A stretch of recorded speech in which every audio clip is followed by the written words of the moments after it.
ஆரோக்கியமான சுவையோ சுவை. வணக்கம் நேயர்களே, ஆரோக்கியமான சுவையோ சுவை நிகழ்ச்சிக்கு உங்களை அன்புடன் வரவேற்கிறோம். பல வாரங்களாக நம்ம பிராய்லர் கோழியோட சிறப்பு, அதோட தன்மை, அது எவ்வளோ தூரம் நமக்கு ரொம்ப யூஸ்ஃபுல்லான ஒரு ஃபுட்டாக இருக்குன்னு நிறையா நம்ம டிஸ்கஸ் பண்ணிட்டோம். அதன் தொடர்ச்சியாக இந்த வாரமும் நிறைய கேள்விகளோடும் சந்தேகங்களோடும் நான் வந்துள்ளேன். உங்கள் சார்பாக நம்ம அதுக்கு விடை காணலாம். இன்றைக்கி நம்ம நிகழ்ச்சிக்கு வேர்ல்ட் ஃபேமஸ் சீனியர் நியூராலஜிஸ்ட் டாக்டர்.V.Nagarajan அவர்கள் வந்திருக்காங்க. அவர் கூடவே ப்ரொஃபஸர் டாக்டர்.V. சந்திரசேகர் அவர்களும் வந்திருக்காங்க. சார் அனிமல் நியூட்ரிஷனிஸ்ட், மேலும் இந்தியா மற்றும் வெளிநாடுகளில் ஆரோக்கியமான கோழி வளர்ப்பதில் நிபுணராக திகழ்கிறார். வணக்கம் டாக்டர். டாக்டர், இப்போ நான் வந்து இந்த டாபிக் இந்த வாரம் நம்ம டிஸ்கஸ் பண்ணுற டாப்பிக்கு எனக்கு தெரிஞ்சு நான் தான் ஆப்ட் பர்சன் நினைக்கிறேன். பிகாஸ் நம்ம டிஸ்கஸ் பண்ண போகிற டாபிக் ஒபேசிட்டி. டாக்டர், நானும் ரொம்ப வருஷமாக கரெக்டாக இருக்கணும், ஃபிட்டாக இருக்கணும், கரெக்ட் வெயிட்டில் இருக்கணும், பிஎம்ஐ கரெக்டாக இருக்கணும் அப்படின்னு நான் ரொம்ப ஆசைப்பட்டு டயட் இருக்கேன், எக்ஸசைஸ் பண்ணுறேன், எல்லாம் பண்ணுறேன். ஆனால் எனக்கு வழி தெரியல டாக்டர், என்னால் வெயிட் குறைக்க முடியல. எனக்கு கரெக்டாக வாட் இஸ் ஒபேசிட்டி, அது என்ன அப்படின்னு எனக்கு தெரிஞ்சுக்கணும். இல்லை, அது ஃபண்டமெண்டல் கொஞ்சம் தெரிஞ்சால் தான் நல்லது. அதாவது ஒபிசிட்டி, அதாவது உடல் பெருகும் தன்மை, உடல் பெருத்த தன்மை, அதுதான் ஒபிசிட்டின்னு நம்ம சொல்கிறது. இந்த உடல் பெருத்த தன்மையில் பார்த்தீங்கன்னாக்கா, நம்ம ஏன் உடல் பெருக்குது? சப்போஸ் இப்போ நீங்கள் வந்து ஒரு கட்டுமஸ்தான ஒரு ஆளை வச்சுங்க, எக்ஸசைஸ் பண்ணி 6 பேக்ஸோடு இருக்கான்னு வச்சுங்க, அவன் எவ்வளவு மலை மாதிரி இருந்தாலும் அவன் வந்து ஒபிசிட்டி நீங்கள் சொல்ல மாட்டீங்க. நியாயம் தானே நான் சொல்கிறது? அவங்க மஸ்குலர் மேன் சொல்லுவீங்க. அவனை வந்து தடியாக இருக்கான்னு சொல்ல மாட்டாங்க. பரவாயில்ல, நம்ம கட்டுமஸ்தாக இருக்கான்னு நினைப்பான். ஆனால் குளக்குளான்னு அவன் வந்து ஷேப் இல்லாமல் ஒருத்தர் இருந்தான்னாக்க அவன் வந்து என்னடா இவ்வளோ தடியாக இருக்கான் அப்படிம்பிங்க. ஸோ வாட் டிசைட்ஸ், எது வந்து நிர்ணயம் பண்ணுறது அப்படின்னு பார்த்தாக்க நம்ம உடம்புல சேர்கிற ஃபேட் கண்டென்ட்டு தான். ஃபேட் கண்டென்ட்டும் அன்ஆர்கனைஸ்டு மசில்ஸும் தான் வந்து ஒருத்தருக்கு வந்து ஒரு ஷேப் கொடுக்காம அந்த ஷேப்பையே டிஸ்டார்ட் பண்ணி கம்ப்ளீட்டாக மாற்றி ஒரு மூட்டை மாதிரி காட்டுது அவனை. அந்த மூட்டை மாதிரி காட்டினப்போ எது கழுத்து, எது இடுப்பு, எது காலுன்னு தெரியாமல் எல்லாமே தூணாக நிற்கிறப்போ வந்து உங்களுக்கு வந்து ஆட்டோமேட்டிக்காக ஒரு டிஸ்கிரிப்ஷன் கொடுக்குது, இதோட தடியாக இருக்கானே அப்படின்னு சொல்லுது. இதை வந்து ஒரு மஸ்குலர் மேன் இருந்தால் நீங்கள் அதை சொல்ல மாட்டீங்க. இப்போ என்னென்னு கேட்டிங்கனாக்கா, இந்த ஃபேட் டிஸ்ட்ரிபியூஷன் வந்து விசரல் ஃபேட்னு ஒன்று இருக்குது, அது வந்து பாடிக்குள்ளே இருக்குது, வயிற்றுக்குள்ளே இருக்குது. இன்னொன்று வந்து சப்குட்டேனியஸ் ஃபேட்னு இருக்குது. இந்த சப்குட்டேனியஸ் ஃபேட் வந்து தோலுக்கடியில் இருக்கிறது. இந்த தோலுக்கடியில் இருக்கிற ஃபேட் அளவுக்கு மிஞ்சி இருந்தால் வேண்டாத இடங்களில் அது அக்குமுலேட் பண்ணுது. இந்த கை புஜத்தின் கீழே, இடுப்பு லாயினில், நம்ம இடுப்பு பகுதியில், தொடையில், எல்லா இடத்துலையும் போய் அது சேர்ந்துக்குது. இப்படி சேர்றப்ப தான் வந்து ஒரு அன்கூத் அப்பியரன்ஸ் கொடுக்குது, அவங்க தடியாக இருக்கிற மாதிரி காட்டுது. இப்போ பார்த்தீங்கன்னாக்கா இது எதனால இந்த மாதிரி ஒபிசிட்டி டெவலப் ஆகுதுன்னு இன்அப்ராப்ரியேட் இன்டேக் தான். எப்படின்னு கேட்டிங்கன்னா, கார்போஹைட்ரேட் இருக்குது, ஃபேட் இருக்குது. இந்த கார்போஹைட்ரேட் வந்து அப்படியே டக்குன்னு எரிச்சிருது பாடி. மிச்சம் இந்த ஃபேட் வந்து அதுவும் ஒரு ஃபியூல் தான். அதை அப்படியே ஒதுக்கி பேங்க் மாதிரி ஒதுக்கி வச்சு பிற்பாடு யூஸ் பண்ணிக்கலான்னு அக்குமுலேட் ஆகிட்டே போயிட்டுருக்கு. ஸோ இப்போ இருக்கிற கரண்ட் கான்செப்டில் வந்து எது வந்து நமக்கு எனர்ஜியை சஸ்டெயின்டாக கொடுக்குதுன்னு பார்த்துட்டு வி ஆஸ்தம் கார்போஹைட்ரேட் குறைங்க அப்படின்னு சொல்கிறோம். ப்ரோட்டீன் நிறைய சாப்பிடுங்க, கார்போஹைட்ரேட் குறைங்க அப்படின்னு சொல்கிறோம். அப்போ ப்ரோட்டீன் சோர்ஸ் நம்ம போகிறப்ப வந்து பார்த்தாக்க ஆக்சுவலாக meat are broiler chicken which is rich in protein, இந்த மாதிரி உள்ள ஐட்டம், நம்ம வெஜிடபிள் எடுத்த கிரெயின்ஸு, இப்படி நம்ம போய்கிட்டுருக்கோம். நிறைய ரைஸை குறை, ரைஸ் சாப்பிடாத ஜாஸ்தி, மாவு பண்டங்களை குறை அப்படின்னு சொல்கிறோம். This is the concept of obesity.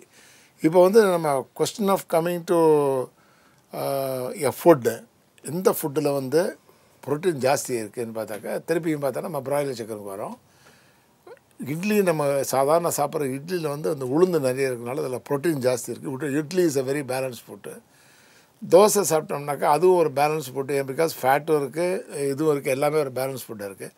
குவான்டிட்டியை restrict பண்ணணும். That's a most important thing. வாய்க்கு டேஸ்ட்டாக இருக்குன்னு சொல்லிட்டு ஒன்று சாப்பிட்ற இடத்துல 3 சாப்பிட்றோம். திஸ் இஸ் ஓவர் ஈட்டிங்னு சொல்லுவாங்க. இந்த over eating is one thing. Over eating பண்ணுறது கூட தப்பு இல்லை, அந்தளவு உடல் உழைப்பு இருக்கணும். இப்போ அந்த காலத்தில் வந்து ஒரு உழவர் இருக்காரா, அந்த உழவர் கலவையை பிடிச்சி உழுகிறாரு, எனர்ஜியை ஸ்பெண்ட் பண்ணுறாரு. Spending the energy is okay. இப்போ வந்து நல்ல ஒரு கிரவுண்டில் ஒரு 6 ரவுண்டு ஓடியாச்சுனாக்கா என்ன வேணால் சாப்பிட்லாம். ஸோ ஒபிசிட்டியோட பேசிக் காரணம் வந்து இன்புட் அவுட்புட்டுக்கும் ரேஷியோ மாறிடுது. இன்புட் நிறைய இருக்குது, அவுட்புட்டு செலவழிக்கவே மாட்டேங்கிறீங்க. இப்போ வந்து எனக்கே ஒரு கொஸ்டின், இந்த ஒபிசிட்டி வரப்போ வந்து நானே வந்து நிறைய பேருக்கு பிராய்லர் சிக்கனை ரெக்கமெண்ட் பண்ணுறேன் ஒபிசிட்டியை குறைக்கிறதுக்கு. ஒபிசிட்டியாக இருந்தால் உனக்கு ஒரு பேலன்ஸ் ஃபுட் கொடுக்கணும், அவருக்கு வந்து ப்ரிஸ்கிரிப்ஷன் கொடுக்கணும், நீ இந்த அளவு ப்ரோட்டீன் சாப்பிடு, இந்த அளவு இது சாப்பிடுன்னு. நான் மட்டும் ஒரு ப்ரிஸ்கிரிப்ஷனில் 50 கிராம் ப்ரோட்டீன் 100 கிராம் ஃபேட் அப்படின்னா, சார் என்ன சார் இப்படி எழுதி கொடுக்குறீங்க, என்னத்தை சார் சாப்பிட்றதுன்னு கேட்பாங்க. அப்போ வந்து நான் க்ளீனாக வந்து ஒரு பிராய்லர் சிக்கனை ஒரு ஹாஃப் சாப்பிடுங்க, ஒரு பஜ்ஜி வந்து 2 சாப்பிடுங்க, இல்லைன்னா ஒரு அவல் போட்டு இவ்வளோ சாப்பிடுங்க அப்படின்னு ஒரு ப்ரிஸ்கிரிப்ஷன் மாதிரி எழுதி டயட் ப்ரிஸ்கிரிப்ஷன் கொடுக்குறேன். இப்போ வந்து இந்த பிராய்லர் சிக்கனில் ஹை ப்ரோட்டீன் கண்டென்ட் இருக்குது, லோ ஃபேட் கண்டென்ட் இருக்குது.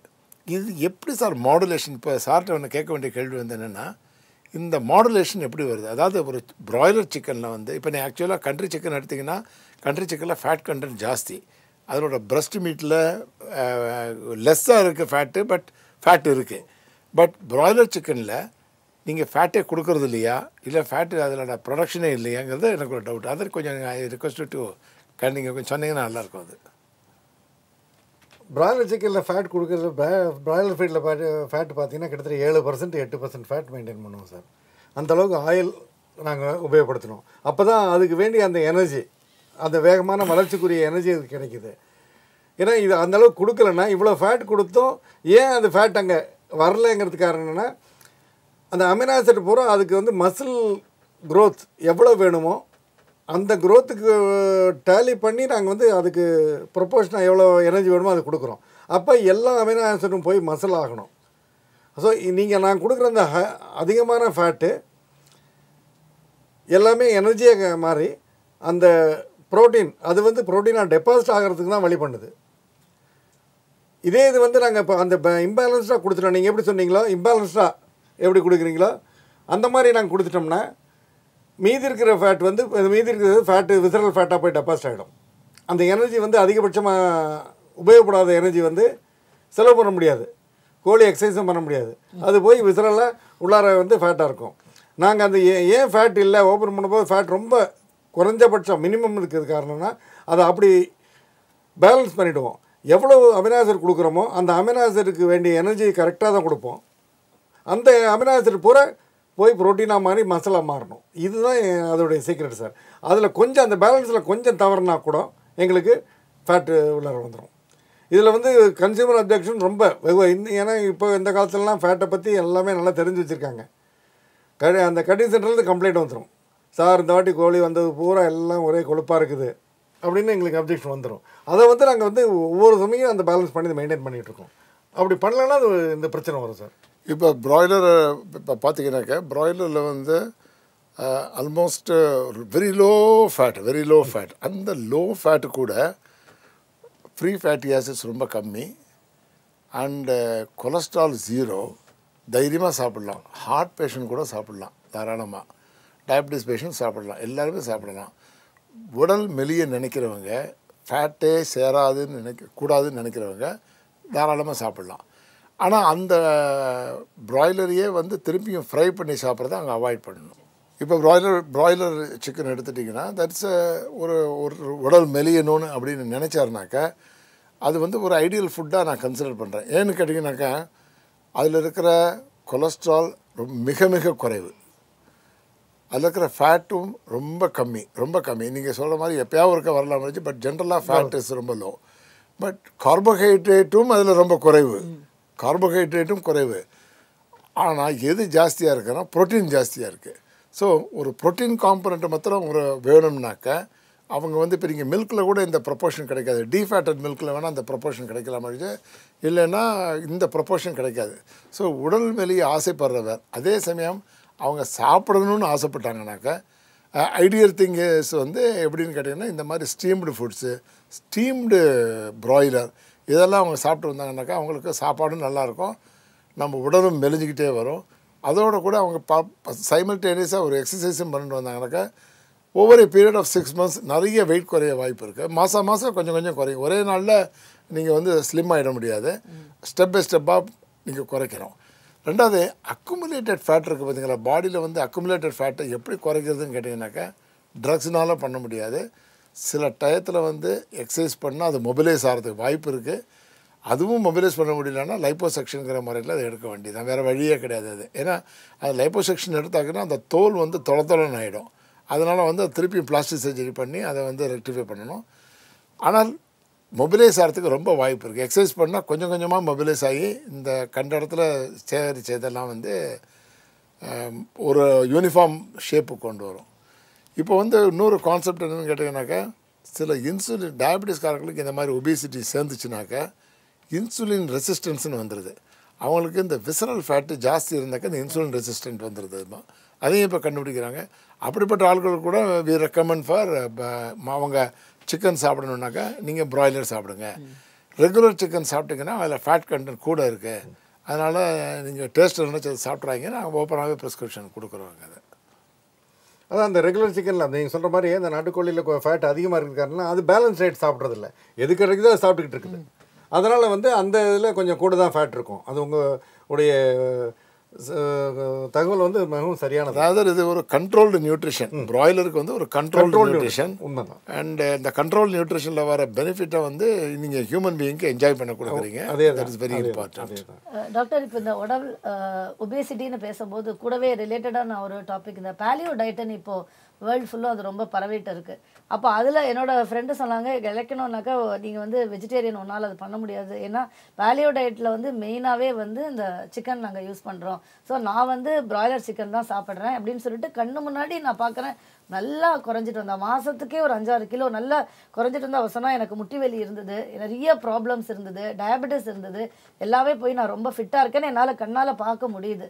ஸோ இப்போ நீங்கள் அவங்க அந்த மாதிரி வேர்ல்டு வைடாக ஃபாலோ பண்ணுற டயட்லேயே அந்த ஃபுட்டை இந்த பேலியோ டயட்லேயே வந்து இந்த ப்ராய்லர் கோழியை எடுத்துக்கலாங்கிறாங்க. இதை பற்றி அஸ் அ டாக்டர் நீங்கள் அந்த எனக்கு மருத்துவ ரீதியான எனக்கு ஆன்சர் வேணும் டாக்டர். இல்லை, பேலியோ டயட்டுங்கிறது வந்து எப்படின்னு கேட்டோம்னாக்கா, பேலியோலித்திக்ஸ் இந்த பழங்காலத்தில் கல்கால மனிதர்கள் என்ன சாப்பிட்டாங்களோ அதை தான் நம்ம பேலியோ டயட்னு சொல்கிறோம். பேலியோனா வெரி ஓல்டு. இப்போ அந்த காலத்தில் அந்த பேலியோ காலத்தில் வந்து டயட் எப்படின்னு கேட்டிங்கன்னா கார்போஹைட்ரேட் மிக குறைவு. அவங்க வந்து கல்டிவேட் பண்ணி ரைஸை கல்டிவேட் பண்ணி இந்த மாதிரி தானியங்களை கல்டிவேட் பண்ணிலாம் பழக்கமே கிடையாது. மிருகத்தை பார்ப்பாங்க, அடிப்பாங்க, சமைப்பாங்க, சாப்பிட்ருவாங்க. தான் காய்கனிகள் எதாவது சாப்பிடுவாங்க, அதோட டேஸ்ட் எது இருக்கோ அது தான் சாப்பிடுவாங்க. இப்போ அந்த மிருகத்தை மிருகத்தில் உள்ள கொழுப்புகளை சாப்பிட்றதுனால கொழுப்பை நிறைய சாப்பிடுவாங்க. அந்த கொழுப்பு வந்து கொஞ்சம் கொஞ்சமாக ஏறிக்கிட்டே வரும் பாடியில். ஆனால் அந்த அளவு அவன் உழைக்கிறான், அந்த அளவு உழைச்சி. ஏன்னா பிகாஸ் ஒரு மானை வேட்டையாடுறதுக்கு மான் ஓடுற ஓட்டத்தில் இவனும் ஓடி அந்த மானை கொண்டா தான் அவனுக்கு கிடைக்கும். ஸோ அந்த மாதிரி ஒரு ரன்னிங் எக்ஸசைஸ், ஒரு ஃபாஸ்ட் எக்ஸசைஸ். பிகாஸ் அவன் வந்து ஃபுட்டை ஏர்ன் பண்ணணும். ஃபுட்டு உட்காந்துறதுல கிடைக்காது, காசு கொடுத்தவொன்னே கிடைக்காது அவனுக்கு. ஸோ அவன் ஃபுட்டை ஏர்ன் பண்ணணும், ஃபைட் பண்ணணும். இந்த மாதிரி வரப்போ வந்து அந்த பேலியோ டயட்டில் வந்து என்னென்னு கேட்டிங்கனாக்கா, பிரின்சிபல் ஆஃப் பேலியோ டயட் வந்து நீங்கள் கார்போஹைட்ரேட் கொடுத்தா அது ரெடி கேஷாக மாறிடுது. ரெடி கேஷாக மாதிரி பாடி செலவழிச்சிருது. ஸோ கோல்டு வாங்கி ஒரு சேமித்து வைக்கிற மாதிரி இந்த ஃபேட்டுங்கிறது கோல்டு மாதிரி. அந்த ஃபேட்டை வந்து நீ இப்போ வேண்டாம் பின்னாடி ஏதாவது செலவுக்கு ஆகுங்கிற மாதிரி சேமித்து வச்சிருது. ஸோ ஃபேட் கோஸ் ஃபார் டெபாசிட்டுக்கு, கார்போஹைட்ரேட் வந்து இம்மீடியட் கேஷாக இம்மீடியட் எக்ஸ்பென்ஸுக்கு வந்துடுது அது.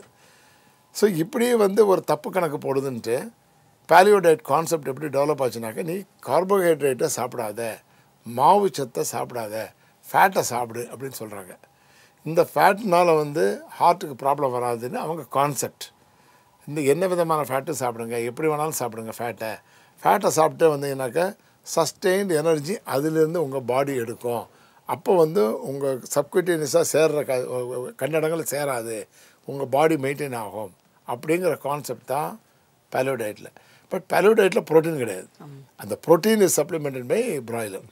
ஸோ இந்த ப்ராய்லரே அவங்க சப்ளிமெண்டராக அட்வைஸ் பண்ணுறாங்க. ஏன்னா ப்ரோட்டீன் இல்லைன்னா மனுஷன் வாழவே முடியாது. ஃபேட் இல்லாமல் கூட இருந்துடலாம், கார்போஹைட்ரேட் இல்லாமல் இருந்துடலாம், ப்ரோட்டீன் இல்லாமல் முடியாது. இப்போ டயபெட்டிஸ்காரங்க ஏன் மெலியிறாங்கன்னு கேட்டிங்கனாக்கா, அவங்களால அந்த கார்போஹைட்ரேட்டை யூட்டிலைஸ் பண்ண முடியலை, ஃபேட்டையும் பார்ஷியலாக யூட்டிலைஸ் பண்ணுறாங்க. ஃபேட் அளவுக்கு மிஞ்சி யூட்டிலைஸ் பண்ணால் அது கீட்டோசிஸ்ன்னு சொல்லி கோமாவில் கொண்டே விட்டுரும். அவங்க வந்து மெலியறதுக்கு காரணம் மசில் ப்ரோட்டீனையே சாப்பிட ஆரம்பிச்சிருது பாடி. மசில் ப்ரோட்டீனே சாப்பிட ஆரம்பிச்சோன்னா அந்த மசில் மாஸ் குறைஞ்சோடனே ரொம்ப தின் ஆகிடுறாங்க. ஸோ டயபெட்டிஸ் ஒரு சிம்டம் வந்து ப்ரொக்ரெசிவ் தின்னிங். ஸோ இதனால் வந்து பார்த்திங்கனாக்கா இந்த பேலியோ டயட்டோட கான்செப்டே என்னென்னு கேட்டிங்கன்னா, more fat, less carbohydrate, minimal protein. So அதில் வந்து உங்கள் ப்ராய்லர் வந்து ஒரு ரோல் வகிக்குது. நாட்டுக்கோழியில் ஃபேட் இருக்குது, அதை தவிர இதை சாப்பிட்டா நல்லது, ஃபேட்டை நீ எப்படி வேணால் சாப்பிட்டுக்க அப்படின்னு சொல்கிறாங்க. நாட்டுக்கோழியோட ப்ரோட்டீன் கண்டென்ட்டு வந்து பிராய்லர் அளவுக்கு இல்லை. அதில் ஃபேட்டும் ப்ரோட்டீனும் இருந்தால் கூட இந்த அளவு ப்ரோட்டீன் அதில் கிடையாது. So prefer broiler. ஸோ இதுதான் வந்து கான்செப்ட் ஆஃப் ஸ்லிம்மிங்னு சொல்லலாம். பட் யாருமே வெறும் டயட்டை மாத்திரம் சாப்பிட்டு ஸ்லிம்மிங் ஆக முடியாது. எக்ஸசைஸ் கண்டிப்பாக வேணும், அது யூட்டிலிட்டி வேணும், பாடியில் டிஸ்ட்ரிபியூட் ஆகணும் எல்லா இடத்துலையும். More work is necessary. இது எவ்வளவு சாப்பிட்றோமோ அந்த அளவுக்கு உழைச்சி அது எரிச்சா தான் நல்லது அது. ஸோ அந்த பிராய்லர் ரெக்கமெண்ட் பண்ணுறது காரணம் அந்த ஹை ப்ரோட்டீன் கண்டென்ட் தான். டாக்டர், பொதுவாக நீங்கள் டிப் ஆஃப் த டேன்னு சொல்வீங்களே, அதில் எங்களுக்கு அந்த ஹெல்த் பெனிஃபிட்டாக ஏதாவது ஒரு டிப் சொல்லுங்கள் டாக்டர். கண்டிப்பாக காமன் பெனிஃபிட்டை நான் சொல்கிறேன். அதை ஹேர் ஃபால் இதனால் வருது. மெஜாரிட்டி ஹேர் ஃபால் ரொம்ப லேடிஸ்க்கு நிறைய பேர் வருது. அதுக்கு மெயின் காரணம் iron deficiency, folic acid deficiency, அப்புறம் பீட்டோல் டெஃபிஷியன்சி. இது 3. அப்புறம் பயோட்டின்னு இன்னொரு சப்ஸ்டன்ஸ் இருக்குது, அது இது. குடும்பம் மட்டுக்கும் நீங்கள் என்னென்னு கேட்டிங்கனாக்கா உங்கள் டயட்டில் வந்து இதெல்லாம் வர மாதிரி பார்த்துக்கணும். இப்போது டெய்லி ஒரு கீரை சாப்பிடணும். ஒரு கீரை சாப்பிட்டா அயன் வந்துடுது. மீட் சாப்பிடுங்க, மீட்டில் அயன் வந்துடுது, ஃபோலிக் ஆசிட் வந்துடுது. எல்லாமே மீட்டு இது சிக்கன் சாப்பிட்டா கூட ஃபுல்லாகவே அந்த காம்ப்ரமைஸ் வந்துடுது. ஸோ இந்த மாதிரி வெஜிடேரியன்ஸ்க்கு வந்து அவங்க அதை சாப்பிட முடியாதனால முருங்கைக்கீரை சாப்பிடலாம், மணத்தக்காளி கீரை சாப்பிடலாம், அகத்திக்கீரை சாப்பிடலாம். இந்த மாதிரி வெரைட்டி ஆஃப் கீரை சாப்பிட்டிங்கனாக்கா டெஃபினட்டாக ஃபோலேட் நிறைய வந்துடுது, மெக்னீஷியம் வந்துடுது. அயனுக்கு வந்து முருங்கைக்காய் இஸ் வெரி குட்டு. அதே சமயம் வந்து பழைய காலம் மாதிரி இரும்பு சட்டியில் நீங்கள் வதக்குங்க. இரும்பு சட்டியில் வதத்தா அந்த எனஃப் அயன் அதில் வந்துடுது. So olden type of cooking, இந்த ஸ்லோ ஃபயர் குக்கிங் வந்து கொஞ்சம் நல்லது. அயன் சத்து வந்து சில வகையான பயிர்களில் இருக்குது. ஸோ பயிர்கள், கீரை, ட்ரம்ஸ்டிக், முருங்கைக்காய், முருங்கை இலை, அதுக்கப்புறம் வந்து மணத்தக்காளி கீரை, சாதாரண தண்டுக்கீரை, இதில் எல்லாமே அயன், குளோரோஃபில் நிறைய இருக்குது. இது ரெகுலராக சாப்பிட்டு வந்தால் ஹேர் ஃபால் குறையும்.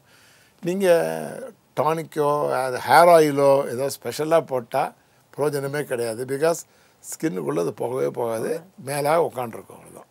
ரொம்ப நன்றி டாக்டர். என்ன நேயர்களே, உடல் பருமன் அதாவது ஒபேசிட்டி பற்றி டீட்டெயில்டாக இதை விட அழகாக விளக்க முடியாது. டாக்டர் ரொம்ப அழகாக நமக்கு தெளிவாக சொன்னார். அதை எப்படி ஒபேசிட்டியை குறைக்கிறதுக்கு எப்படி பிராய்லர் கோழிகள் நமக்கு ஹெல்ப்ஃபுல்லாக இருக்குங்கிறதையும் ரொம்ப அழகாக சொன்னார். ஸோ இனி அடுத்த வாரம் இன்னும் நிறைய கேள்விகளோடு உங்களை நான் சந்திக்கிறேன். நன்றி, வணக்கம்.